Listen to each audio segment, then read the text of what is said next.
নবীজির প্রথম স্ত্রী খাদিজা রাদিয়াল্লাহু তাআলা আনহার মৃত্যুর পর কেন তার জানাজার নামাজ পড়ানো হয়নি, আর তখন রমজান মাস থাকা সত্ত্বেও কেন সেদিন কেউ রোজা পালন করেনি?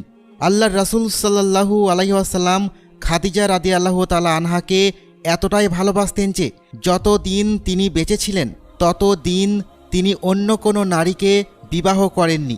নবীজি সাল্লাল্লাহু আলাইহি ওয়াসাল্লাম খাদিজা রাদিয়াল্লাহু তাআলা আনহার বিষয়ে বলতেন, আমি তার চেয়ে উত্তম কোনো স্ত্রী পাইনি।